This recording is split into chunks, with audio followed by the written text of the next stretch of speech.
اے لوگو جو ایمان لائے ہو، جب کسی لشکر سے تمہارا مقابلہ ہو تو ثابت قدم رہو اور اللہ کو کثرت سے یاد کرو۔ امید ہے کہ اس طرح تمہیں کامیابی نصیب ہوگی۔ کبھی کبھار حق پر ہونے کے باوجود خاموش رہنا پڑتا ہے، اس لیے نہیں کہ ہم ڈرتے ہیں، بلکہ اس لیے کہ رشتے بحث سے زیادہ پیارے ہوتے ہیں۔ انسان زندگی میں ہارتا ہی تب ہے جب اس کے اپنے ہی منافق نکل آئے۔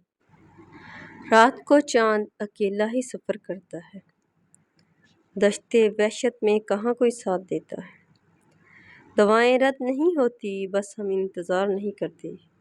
ہمارا رب ہمیشہ بہترین وقت پر ہمارے حق میں بہترین فیصلہ کرتا ہے۔ جسم کی چوٹ تو وقت کے ساتھ ٹھیک ہو جاتی ہے، مگر لفظوں اور رویوں کے زخم کبھی ٹھیک نہیں ہوتے۔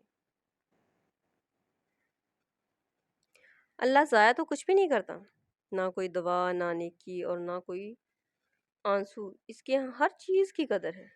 وہ بہترین وقت پر بہترین بدلے سے نوازتا ہے۔ حصہ زندگی سے قصہ زندگی ہو گئے کچھ لوگ۔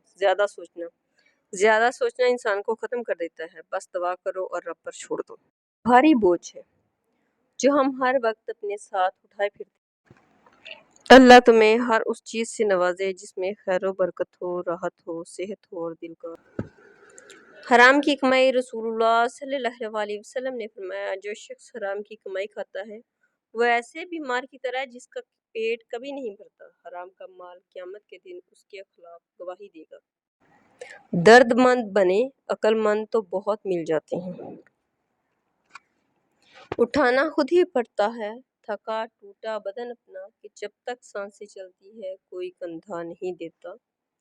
پانی کی طرح بہہ گئی صدیاں، کبھی کبھی اکثر ہوا یوں بھی کہ لمحے ٹھہر گئے۔ خود کو بھی وقت دو، آپ کی پہلی ضرورت آپ خود ہیں۔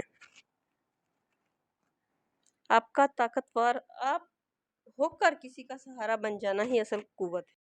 سب سے بڑی جنگ تنہا بیٹھے شخص کا اپنے خیالات سے لڑنا ہے۔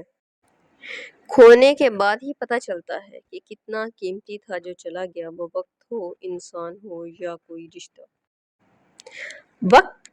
وقت پر قدر کریں۔ وقت کے پاس بھی اتنا وقت نہیں کہ آپ کو دوبارہ وقت دے سکے۔ صبر وہ بھی ہوتا ہے جب آپ کا دل تو جلتا ہے لیکن آپ خاموش رہتے ہیں۔ اگر ویڈیو اچھی لگے تو پلیز لائک، سبسکرائب اور کمنٹ کرنا مت بھولیے گا تاکہ آپ لوگوں